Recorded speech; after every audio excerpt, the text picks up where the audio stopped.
Unveiling deeply hidden secrets and shocking realities, we're casting a spotlight on a world not ruled by any laws, but by bullets and cold hard cash, where there is absolutely no place for the weak, and true power belongs only to the strongest.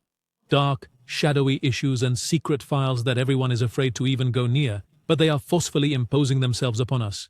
Criminal organizations that have built their vast empires through drug trafficking, kidnappings, assassinations, and the laundering of billions of dollars. Gangs that control entire nations, and governments that have stood by, helpless to fight them for many, many long years. Who are they? How did they rise to power?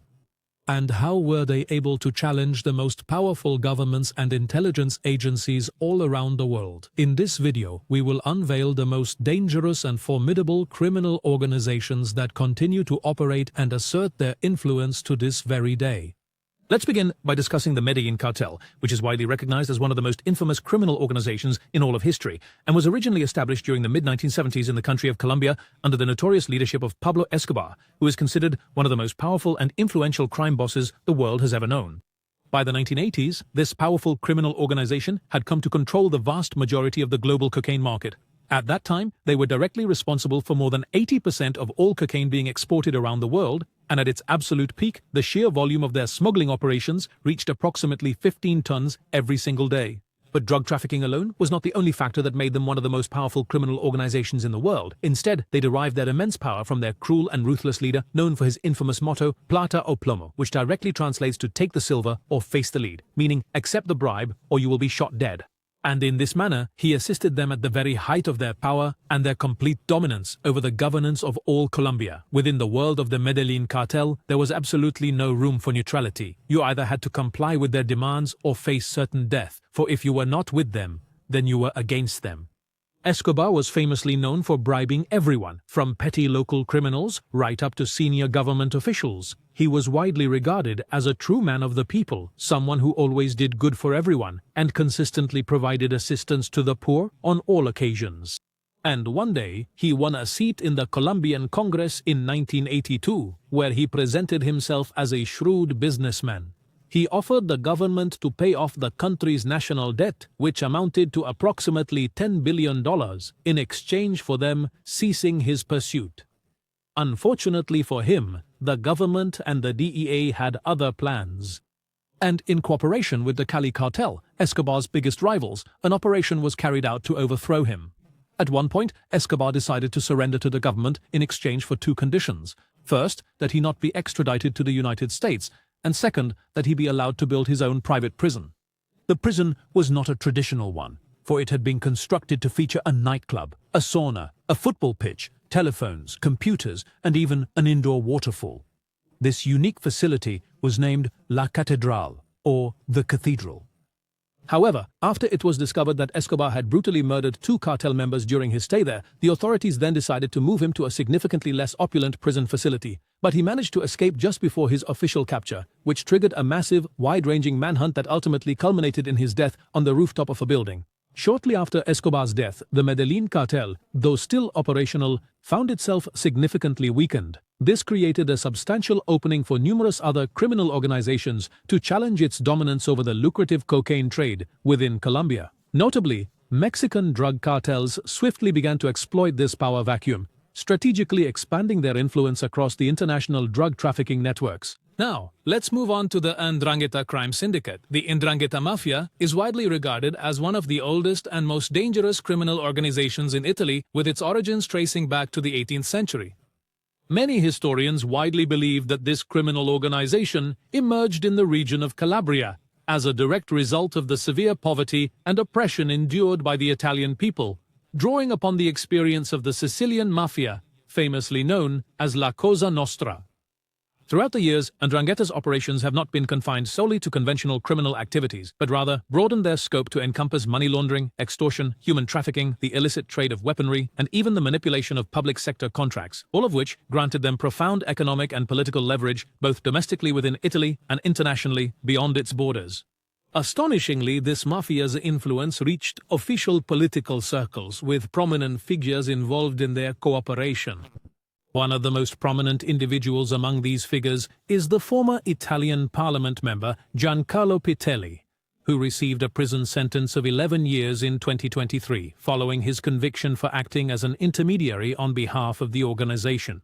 According to Interpol Secretary General Jürgen Stock, the Ndrangheta Mafia is one of the most dangerous and powerful criminal organizations in the world. This escalating danger prompted Interpol in the year 2021 to establish a special task force to combat its activities, which are deeply rooted in the illicit arms trade and all other forms of its criminal operations. Reports indicate that this criminal organization generates billions of dollars each year through its vast and intricate networks. Specifically, in 2008, the prominent Italian research institute Eurispes estimated the 'Ndrangheta's total revenues to be around $44 billion, an amount that was equivalent to nearly 3% of Italy's entire gross domestic product. The group also plays a role in supporting the community through the investment of its illicit profits into the legitimate economic system, particularly through the rescue of struggling local businesses, a move that grants it legal cover and a growing social influence. The 'Ndrangheta is no longer confined solely within Italian borders. Its extensive networks have now spread to the United States, Canada, Latin America, and Australia. Its membership totals approximately 10,000, with over 60,000 affiliates worldwide. Thanks to its extensive reach and highly organized structure, the syndicate maintains its position as the most dangerous criminal organization globally. By the year 2026, the 'Ndrangheta is officially recognized as the wealthiest and most powerful mafia worldwide, effectively controlling the vast majority of the cocaine trade destined for both Europe and the United States. We now turn our attention to the Russian mafia, specifically the Bratva, which stands as one of the most powerful and truly dangerous organized crime organizations across the entire world, due to its incredibly widespread influence, its substantial financial wealth, and the sheer enormous volume of illicit commercial transactions that it actively conducts. Despite its main headquarters being located in its home country, it maintains branches across all of Europe and North America. The Bratva operates with a delicate balance between organized crime and political influence, effectively controlling every single illegal activity imaginable. Under the leadership of President Vladimir Putin, this mafia operates with meticulous caution, as if it were a silent partner to the government which occasionally turns a blind eye to its illicit activities, thereby enabling it to persist in its suspicious business dealings and clandestine transactions, all while preserving its substantial influence both within and beyond Russia's borders. The period after the Second World War in Russia created fertile ground for the emergence of this criminal entity, but the decisive turning point came with the dissolution of the Soviet Union. In the wake of the collapse of state institutions and the authorities' inability to effectively manage the country's affairs, a vacuum and widespread chaos prevailed, allowing armed gangs to begin emerging, exploiting the thriving black market to build wealth and influence through violence, secret deals, and cross-border crimes.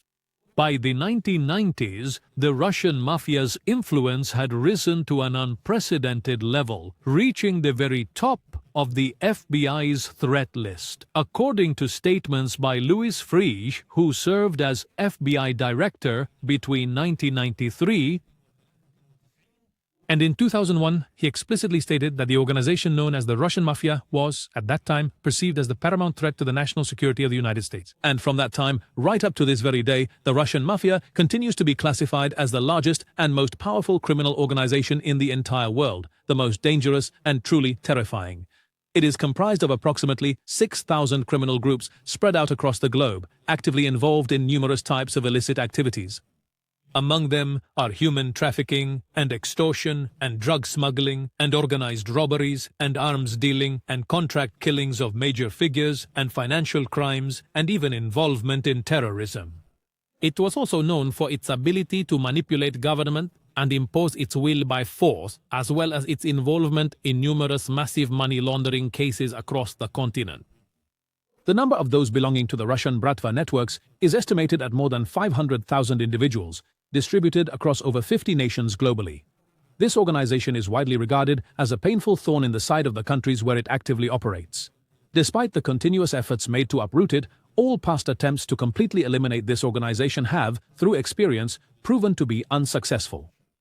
Members of the Russian Mafia can be readily identified by their distinctive tattoos, which have become quite common among Russian prisoners ever since the days of the Soviet Union. These members must demonstrate absolute, unwavering loyalty, including never informing on their comrades, and they may sometimes be compelled to assume responsibility for serious crimes committed by others. Any violation of the gang's laws faces severe penalties, which in some cases can lead to execution. We now turn to one of the most dangerous criminal organizations of all time, the Sinaloa Cartel. The main headquarters of the Sinaloa Cartel are located in Culiacan, Mexico. From there, the gang grew and developed, gaining extensive power and influence within the country and throughout the world, from Latin America and the Caribbean region to North America. This organization is widely known for its involvement in drug trafficking, extensive money laundering operations, and its consistent use of brutal violence as a primary tool for maintaining control and asserting its dominance. Joining the cartel is by no means an easy undertaking. Members are strictly required to demonstrate unwavering loyalty and must always be prepared to execute any and all orders without the slightest hesitation. This criminal organization was established in the late 1960s, beginning as a small group focused on smuggling marijuana into the United States, and it also pioneered the use of aircraft for large-scale smuggling operations. By the 1990s, following the downfall of Escobar, the Sinaloa cartel gained complete control of the cocaine trade and trafficking operations. They emerged as the leading criminal power globally under the leadership of Joaquin Guzman, widely recognized as El Chapo. It wasn't long before he rose to become one of the most sought-after criminals in the entire United States. After his arrest in Mexico in 2001, El Chapo managed to escape, fearing his extradition to the United States. He was then arrested for the second time in 2014 and placed in a maximum security prison. But in 2015, he managed to escape once more through a 1-mile-long illuminated tunnel ingeniously constructed beneath his cell's shower area. This tunnel was even equipped with a motorcycle running on rails. This audacious escape was truly remarkable, a clear testament to El Chapo's cunning mastery of evasion and meticulous planning.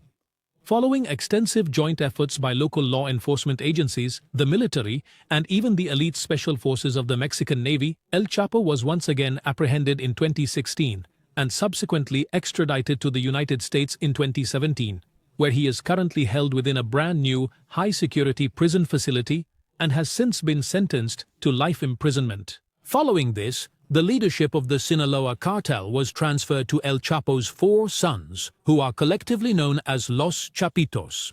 However, 2 of these sons were apprehended in 2024, along with El Mayo, another key co-founder, thereby leaving the reins of power to the 2 who remained. Even with the capture of its notorious leader, El Chapo, and despite the significant presence of a powerful rival, the Jalisco New Generation Cartel, the Sinaloa cartel relentlessly continues to expand its vast global network, persistently engaging in brutal power struggles, ongoing widespread violence, and extensive worldwide drug distribution.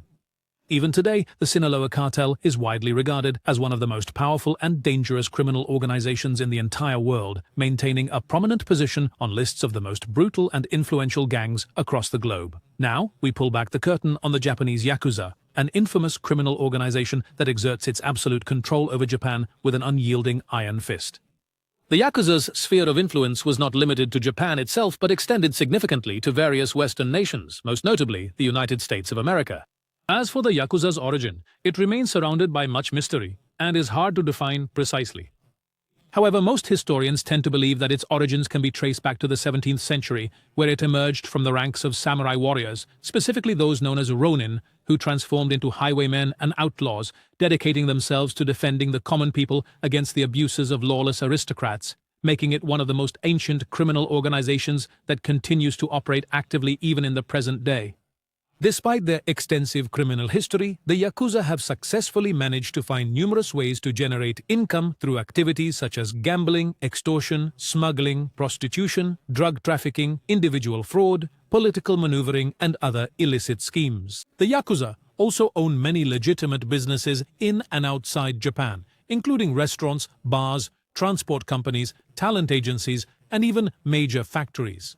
Their members are distinguished by elaborate body tattoos covering their bodies, along with their reverence for rituals taken from samurai culture. The Yakuza are known for their strict codes of honor. The gang is usually led by a single boss, with other members operating under his command. To show loyalty, members typically perform a blood oath, while those who break the rules are punished with harsh rituals, such as cutting off their pinky finger in a ceremony known as yubitsume. These rituals have their origins in ancient Japanese history, where the samurai warriors demonstrated their unwavering commitment to the use of their swords and would sever a finger joint from a member of their ranks if they ever violated their honor. By the 1960s, the Yakuza had evolved into a truly formidable criminal organization, boasting a membership that swelled to an astonishing 180,000 individuals. However, as the 21st century dawned, the syndicate witnessed a dramatic and sharp decline in its ranks, plummeting to approximately just 88,000 people, comprising both active members and their various associates. The Yakuza were also, at times, known for carrying out controversial charitable acts, such as in 1995 when they donated to victims of the Kobe earthquake, and in 2011 when they were among the first to provide aid and supplies to those affected by the tsunami. In recent decades, the Yakuza decided to reduce overt displays of violence and move towards more institutionalized organized crime, which earned them a reputation as one of the least violent criminal groups in the world. But do not be deceived by their tranquil demeanor, for these individuals pose an extreme danger. They have become an insidious evil deeply embedded within the very structure of Japanese society, much like a virulent virus that continuously grows and evolves over time. Despite ongoing government campaigns to cut off its supply lines, its roots remain so deeply entrenched that their complete eradication proves to be an impossible task. Let's now turn our attention to the Jalisco New Generation Cartel, also known by its acronym CJNG, which is widely classified as one of the most dangerous and violent criminal organizations operating globally. Its headquarters are located in the Mexican state of Jalisco, and the group became infamous for its extreme brutality in carrying out its operations. This cartel's history dates back to August of 2009, when it was founded by Nemesio Oseguera Cervantes, who is known by the nickname El Mencho, and he is considered one of the most wanted drug lords in the entire world. Since the Jalisco cartel emerged, they've elevated crime to a new level of organization and armament. The Mexican government has even classified it as the most dangerous criminal organization in Mexico and the second most powerful drug cartel after Sinaloa. The cartel was distinguished by its heavy military equipment, and they committed acts of violence surpassing any other criminal organization in Mexico's history. It also relies on a sophisticated military system, including special operations units and other departments dedicated to all types of warfare. The gang also operates specialized training programs for the preparation of contract killers, who are meticulously groomed to become the future backbone of the cartel. The CJNG cartel is considered one of the organizations most deeply involved in drug trafficking and has gained control over a significant portion of illicit criminal activities throughout Mexico. Shocking reports indicate the cartel's involvement in extremely dangerous and brutal practices, among which is cannibalism, where some of its members consume the flesh of their victims as a method to completely extinguish human emotions in new recruits and guarantee their unwavering loyalty within the cartel's ranks. And as time progressed, the gang continued to consolidate its power base throughout Mexico, and its strength grew stronger with each passing day. According to reports from the Mexican Ministry of Defense issued in early 2026, the cartel has significantly expanded its use of unmanned submarines for the purpose of drug smuggling. Furthermore, it has also developed specialized combat units that leverage artificial intelligence within suicide drones to precisely target their opponents with extremely high accuracy. The cartel's activities extended beyond Mexico's borders to reach Central American countries such as Guatemala, El Salvador, Costa Rica, and Panama, in addition to its presence in several American states, as well as networks working for it in Australia, South America, and Europe. With its vast and widespread expansion, its highly disciplined, military-like organization, and its extreme and brutal violence, the Jalisco New Generation Cartel has established itself as one of the most dangerous criminal threats of the 21st century, operating worldwide. We are taking you to the La Camorra gang. The Italian city of Naples has become a significant home and a major stronghold for numerous dangerous criminal gangs, among them the notorious La Camorra gang, which is widely considered to be the oldest and most dangerous criminal organizations in the entire world. As much mystery surrounds its beginnings and origins, some historical sources indicate that the roots of this gang may date back to Spain in the early 15th century. before it then moved to the Italian territories. Over time, the brutality and influence of La Camorra grew considerably, and its extensive operations came to encompass a wide range of criminal activities, including smuggling, extortion, armed robbery, kidnapping, drug trafficking, and human trafficking. Following the unification of Italy in the year 1861, the Italian authorities launched a comprehensive and widespread campaign of repression against the gang. It began with an intensive series of persecutions and arrests in 1882.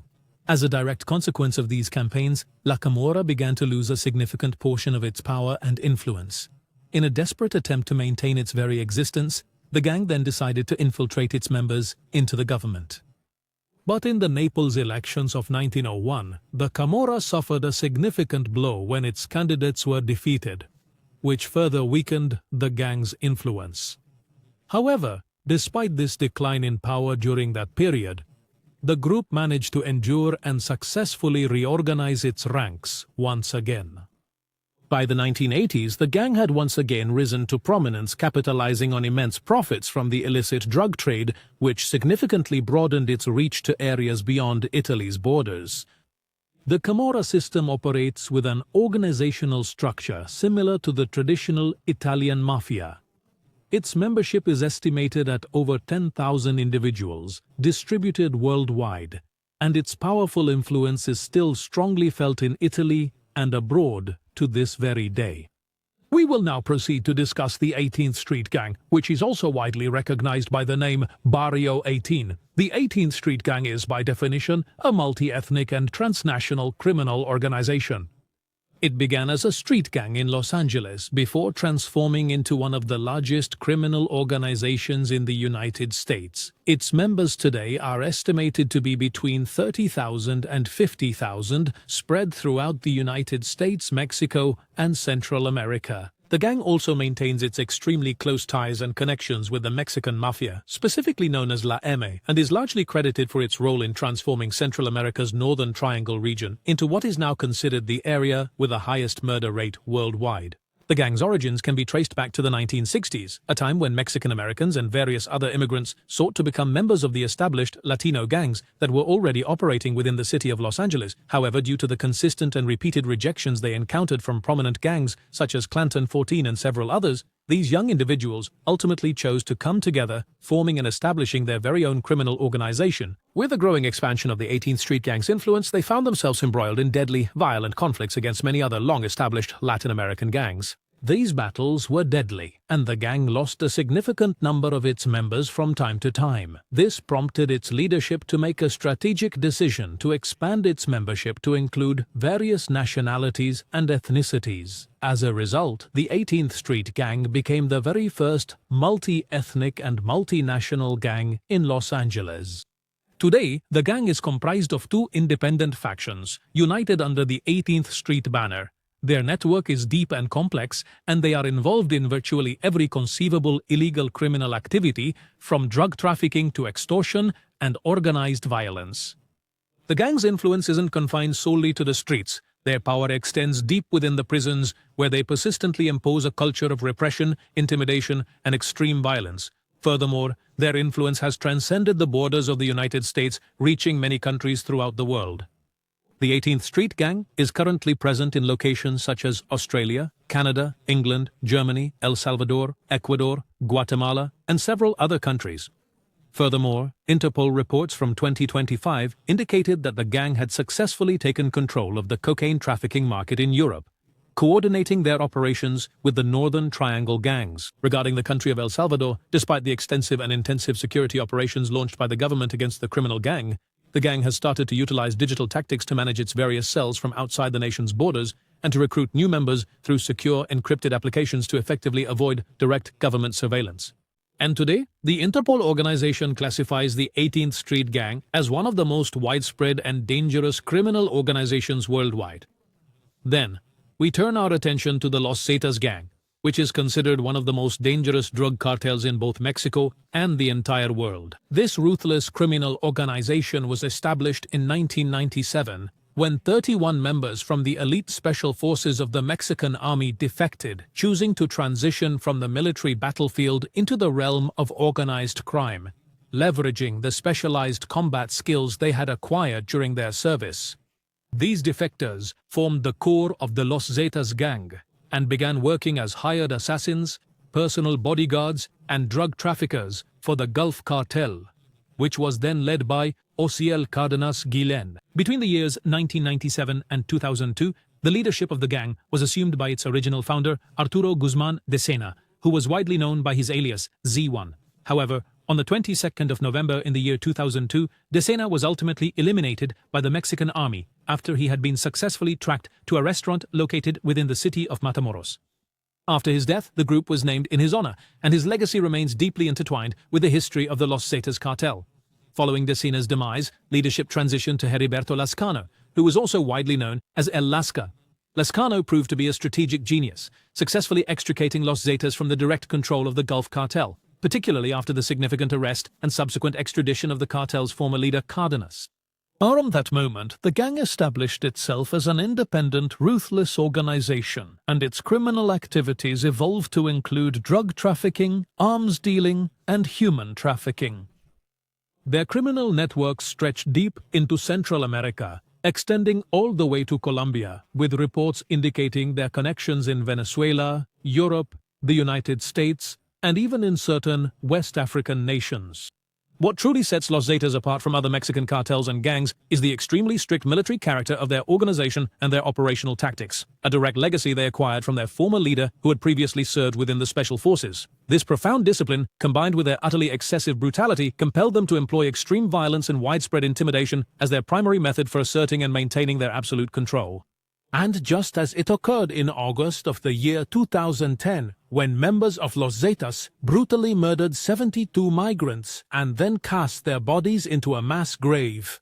Through this brutal approach and their organized military expansion, they managed to assert control over vast regions and solidified their position as a formidable global criminal power.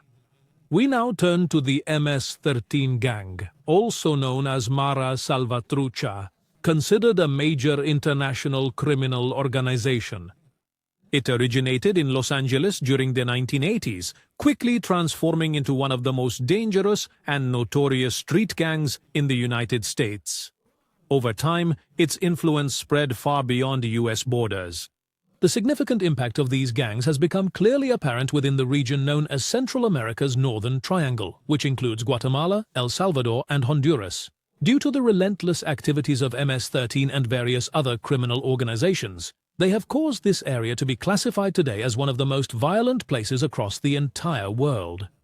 Although it initially started as a simple street gang, MS-13 has grown and evolved considerably over time, transforming into a powerful criminal organization with deep, entrenched roots in drug trafficking, illegal arms dealing, human exploitation, widespread extortion, and numerous other highly profitable illicit activities. However, these violent acts were not the gang's primary objective from the very beginning. Pause.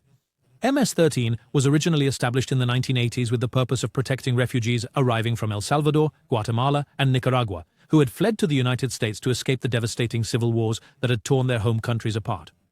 Yet this noble objective swiftly dissipated, giving way to a surge of illicit activities that irrevocably transformed the gang's own members into the very beasts and devils they had once vehemently claimed to be fighting against. The MS-13 gang also significantly extended its influence deep within correctional facilities across the United States and throughout Central America, which ultimately facilitated the establishment of a far more organized and extensively widespread criminal network. The gang also became embroiled in a fierce and bloody conflict against its primary competitor, the 18th Street Gang. This prolonged struggle and intense rivalry led to countless fatalities not only among gang members, but also innocent civilians who tragically became victims of the relentless crossfire. This makes the MS-13 gang continue to be one of the most horrific criminal organizations throughout all of history, as it has transformed the profound tragedies of refugees into an empire of blood and extortion. Even with the rigorous international security campaigns that were initiated in early 2026, this particular organization persistently presents an existential threat to the overall security and stability of communities throughout the entire world. Let us now step inside the complex world of the Latin Kings gang. It first emerged during the 1960s of the last century in the city of Chicago as one of the street gangs primarily composed of young men of Mexican and Puerto Rican descent. The group's initial ideology was founded upon a declared objective to confront the racism and discrimination that many young immigrants were experiencing at that time. However, this direction soon shifted as the Latin Kings gradually transformed into an organized criminal gang whose activities expanded and whose factions multiplied. The gang is divided into two primary factions: the Motherland faction, which is also known as Motherland and is based in Chicago. The other is the Bloodline faction, famously referred to as Bloodline, which has its main center in New York. The Motherland faction currently encompasses more than 160 distinct organized branches. It actively operates in well over 150 cities, spanning across 31 different American states. Furthermore, available statistics clearly indicate that the gang's total membership ranges significantly between 20,000 and 35,000 individuals. This substantial number firmly establishes it as one of the most powerful and influential criminal organizations throughout the entire United States. The Bloodline faction's membership is estimated to range from 2,200 to 7,500 individuals. Every single one of them is heavily armed, and they are powerfully motivated to propagate violence. Even though they are nominally affiliated with the Latin Kings, the two factions operate entirely independently, and the Bloodline faction in New York does not directly follow the leadership based in Chicago. Throughout the course of many years, the activities of these two factions grew increasingly diverse, as they primarily relied on funding themselves through extensive street-level drug trafficking, in addition to a significant series of robberies, complex money laundering operations, and various elaborate financial fraud schemes. The Latin Kings gang also forged alliances with other powerful groups, such as the Bloods, the Sinaloa Cartel, and the Vice Lords. Simultaneously, they engaged in fierce and bloody conflicts with numerous rival gangs, including the Crips, the Gangster Disciples, the United Blood Nation, Los Zetas, and the La Raza Nation. And often, these violent clashes would inevitably lead to significant bloodshed, as each rival group desperately tried to assert its dominance and control over the very streets themselves. With a massive and continuous influx of illegal weaponry flooding into the neighborhoods of the United States, the tragic cycle of violence and bloodshed persists, while the notorious Latin Kings gang relentlessly continues to spread its destructive message through sheer brutality, absolute domination, and widespread intimidation. At the start of 2026, an unprecedented expansion of this criminal gang was observed in Spain, where it became one of the most attractive groups for young people of Latin American descent, prompting intensive security campaigns from the Spanish authorities. And because of their long and documented history of committing murders, today Interpol officially recognizes the Latin Kings as one of the most exceptionally violent street gangs operating anywhere in the world. Now let's shift our focus to the notorious Crips gang. This particular criminal organization first came into existence during the late 1960s, specifically within the sprawling metropolis of Los Angeles. During that critical period, the nation was undergoing a truly challenging phase, especially as a grave social crisis intensified, which then saw the beginning of street gangs appearing. This occurred many years after the conclusion of World War II, when the American economy started experiencing a severe downturn in certain sectors because of the war's aftermath, leading to a rise in unemployment rates within impoverished neighborhoods. These crises coincided with racial segregation policies targeting African Americans, which created a perfect opportunity for armed groups to emerge. As the years went by, downtown Los Angeles transformed into an area completely overwhelmed by gang activities, becoming a safe haven for criminals and delinquents. And, in the midst of these challenging circumstances, Raymond Washington and Stanley Williams each established two separate gangs to assert their dominance and to collect protection money within their respective territories. In the year 1969, Stanley Williams had a meeting with Raymond Washington, and together they shared an ambitious vision. This vision was centered on the idea of uniting the various local gangs, spanning from the east side all the way to the west side, under a single, unified and central leadership. Washington, who had been a student at Fremont High School, subsequently assumed the leadership role for the gang operating on the east side. It was when Williams, a Washington High School graduate, assumed leadership of the gang from the west side that the Crips gang was born. The gang also became widely recognized for its distinctive blue bandana and the blue accents incorporated into its members' clothing. Furthermore, it became known for its extensive involvement in the production and distribution of drugs and its deeply rooted, violent history. The Crips gang is divided into hundreds of smaller groups and various branches, many of which are deeply involved in ongoing internal conflicts and direct confrontations with the Federal Bureau of Investigation, the FBI. The gang was also known for organized violent methods like drive-by shootings and coordinated attacks. These practices led to the deaths of countless members, most of whom were teenagers. American reports from early 2026 indicate that the criminal organization is no longer a single, unified structure, but rather consists of hundreds of independent crews that sometimes clash among themselves, and are now utilizing artificial intelligence and encrypted digital currencies to coordinate their money laundering operations. The story of the Crips gang is intrinsically linked to a long-standing bitter rivalry with the Bloods gang. Indeed, the histories of these two notorious groups have become so deeply and inextricably intertwined that it's truly impossible to discuss one without making mention of the other. We now turn our attention to the Bloods gang. The establishment of this organization dates back to the late 1960s, when a fierce rivalry erupted between the notorious Crips gang and a group of high school students. It was then that Raymond Lee Washington, the very founder of the Crips gang and its prominent leader on the West Side, orchestrated a coordinated attack targeting Sylvester Scott and Benson Owens, both of whom were students enrolled at Centennial High School in the city of Compton, California. The initial attack was undeniably brutal, and in direct response to this savage aggression, Scott made the decision to establish his very own gang, which he named the Piru Street Boys. Meanwhile, Benson, for his part, also went on to found the West Piru Gang. This led to the formation of a new core of gangs, whose primary objective was to directly confront the Crips' overwhelming dominance and completely crush their influence. Scott and Owens' initial idea was to form a gang that would offer protection to individuals who were not affiliated with the Crips and who were being bullied and unjustly oppressed by them without any clear provocation. Even before the group was officially established, many of these non-affiliated members had already begun referring to themselves as Bloods, making that name an obvious and natural choice for the organization later on. Then, on March 21st of the year, a short time after a significant musical performance, a shocking incident took place that deeply disturbed the general public. 20 members of the notorious Crips gang brutally assaulted a young man, Robert Palo Jr., just outside the Hollywood Palladium venue. As he desperately fought to retain possession of his valuable leather jacket, the assailants mercilessly beat him, ultimately leading to his death.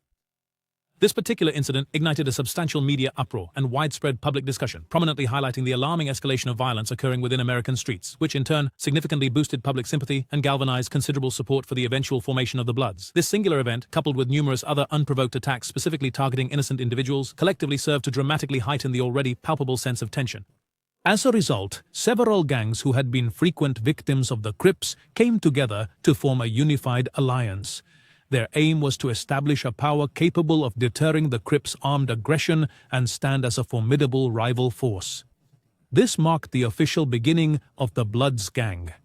As the 1980s began, the Bloods evolved from being a street gang into a criminal organization specializing in drug trafficking, generating millions of dollars annually from illicit activities. The Bloods gang is also divided into two distinct groups, West Coast Bloods and the United Blood Nation, or East Coast Bloods. Over the course of the years, the number of the gang's members, their wealth, and their influence all significantly increased. They can be quite easily distinguished from the Crips by their very distinctive red bandanas, and they continue to use the color red as their identifying mark even to this present day. Interpol reports indicate that by 2026, the Bloods gang is experiencing deep internal division despite their long-standing animosity towards the Crips, with bloody conflicts breaking out between its various factions over control and illicit profits. These conflicts have evolved from traditional street wars into sophisticated technical battles for control over digital profits, cloud operations, and synthetic drugs. We open the file on the Aryan Brotherhood, a gang that transformed from one born inside prisons into one of the most dangerous and violent criminal organizations in the United States of America. During the 1960s, the majority of prisons across the United States were strictly segregated along racial lines. However, as America began its shift towards desegregation, numerous inmates started to organize themselves into structured gangs, and this served as the initial spark for the emergence of the Aryan Brotherhood in 1964. History confirms that this gang originated within San Quentin State Prison, and from there, its influence gradually expanded to encompass most California state prisons, and then federal facilities. By 1975, the Aryan Brotherhood had transformed into a complete criminal organization, possessing its own distinct system and a rigid military-style leadership structure. the gang also found itself embroiled in numerous violent wars with other prison gangs, such as La Nuestra Familia and the Black Guerrilla Family. As a result of escalating violence, California prison authorities were forced to separate the gangs and transfer each group to different facilities. And so, the Aryan Brotherhood found themselves confined within the walls of Chino prison. However, this incarceration did not weaken them. Quite the contrary, in fact. While in Chino, they began to grow and meticulously develop their leadership system, making it far more rigid and highly organized. As their numbers and influence steadily increased, their ambitions significantly multiplied. By the 1990s, they had shifted their primary focus from the ethnic conflicts occurring within prisons to the realm of organized crime outside, encompassing activities like drug trafficking, prostitution, and contract killings. The gang's influence had reached a critically dangerous level, to the extent they held significant authority inside prisons, surpassing the American authorities' own influence. This elaborate criminal system they established within prisons enabled them to expand their illicit networks beyond the walls, and they amassed a considerable number of loyal followers. Despite the intensive security campaigns that specifically targeted their leaders in California and Texas prisons throughout the year 2025, the Aryan Brotherhood still proudly boasts today of having a membership of between 15 and 20,000 individuals, both within prisons and on the outside. This makes them one of the largest and most dangerous organized crime groups in the United States and across the world. We are focusing on the Hells Angels Outlaw Motorcycle Club, whose origins trace back to 1948, when a group of motorcyclists in California came together to form what they called the Hells Angels, an outlaw motorcycle gang. From that point onward, the gang steadily developed, establishing itself as one of the most prominent motorcycle clubs across the United States. The group is predominantly composed of white men, typically seen riding their distinctive Harley-Davidson motorcycles. Despite their various attempts to improve their public image, violence has consistently remained a fundamental and defining aspect of their identity. The gang began establishing new branches in San Francisco in 1954, then in Oakland in 1957, and before long, its influence rapidly spread across the entire United States, state after state. Low-budget motorcycle films in the 60s and 70s also helped spread the Hells Angels message and their violent influence everywhere. The gang has been associated with various patterns of violence, including stabbings, shootings, and other forms of organized crime. Its members were also deeply involved in a wide range of illicit activities, such as drug trafficking and the widespread distribution of dangerous synthetic narcotics like fentanyl and meth. Their leather jackets serve as a distinct symbol of their unwavering, absolute loyalty to the gang, for upon these jackets they proudly embroidered their most terrifying and widely recognized emblem, known as the Death's Head, which depicts a skull donning a pilot's helmet, centrally flanked by a pair of menacing, outstretched wings, a stark and explicit declaration of their commitment to violence and their blind, unquestioning allegiance to the gang. Its members also embrace the saying, "When we do what is right, no one remembers, but when we make a mistake, no one ever forgets," as a philosophical creed reflecting their self-perception as social outcasts and embodying the very stereotype they proudly uphold, operating beyond the confines of society and its established laws. Despite the continuous legal efforts to prosecute members of the club on charges of extortion, some of which have unfortunately proven unsuccessful, reports from the U.S. Department of Justice for the year 2025 indicate that the criminal organization is currently experiencing unprecedented pressures due to the widespread application of facial recognition technologies and advanced big data analysis, which consequently led to the deciphering of many silent operations that were being conducted by the gang.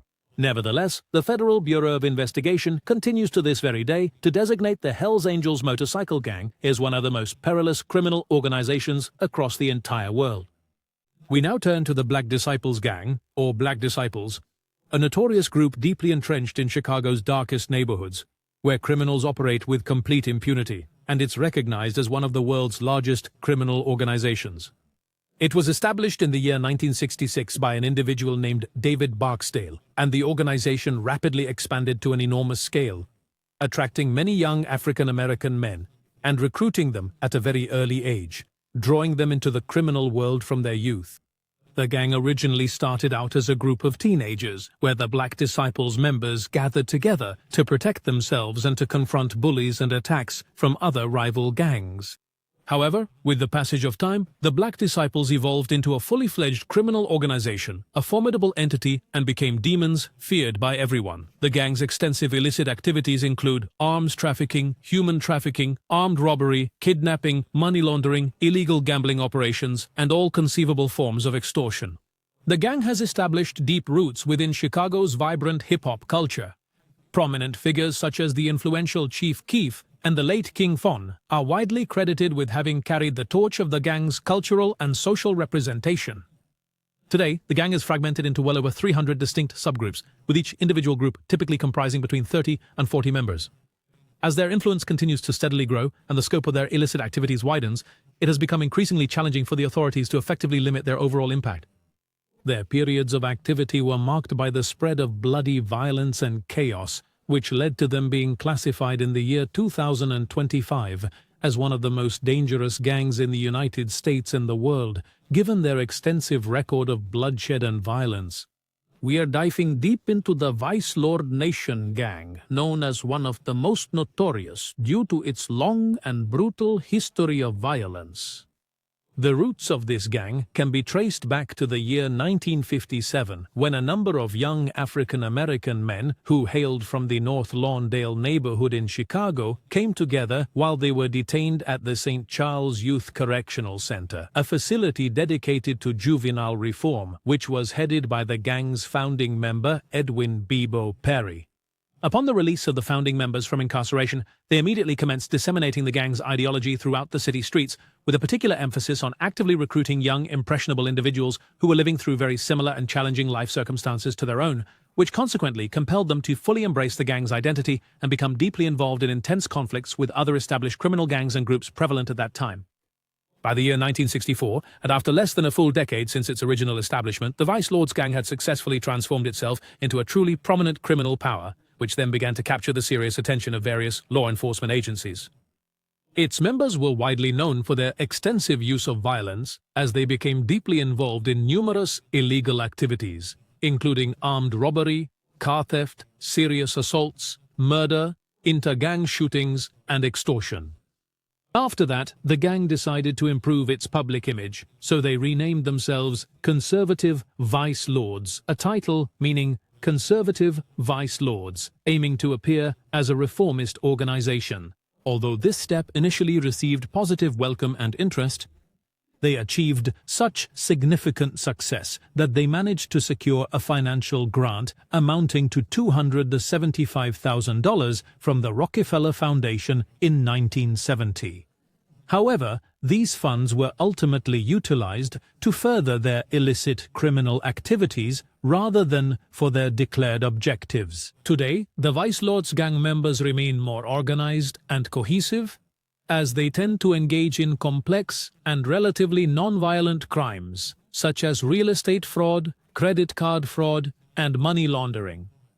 According to the most recent data released by the U.S. Department of Justice for early 2026, the criminal organization is currently operating in approximately 74 cities throughout 28 different states, and its total number of members is estimated to range between 30,000 and 35,000 individuals. The criminal underworld remains an unending cycle of relentless, ever-renewing conflicts, for no sooner does one leader's flame flicker and die than another's discord ignites, trapping them in an eternal, destructive vortex that preys upon the blood of the young and is relentlessly fueled by insatiable lust for power. History will forever bear witness that power founded on injustice ultimately devours itself, leaving behind nothing but bitter regret. And you, dear viewer, share your opinion with us in the comments. If you enjoyed the video, subscribe to our channel to receive all the latest updates.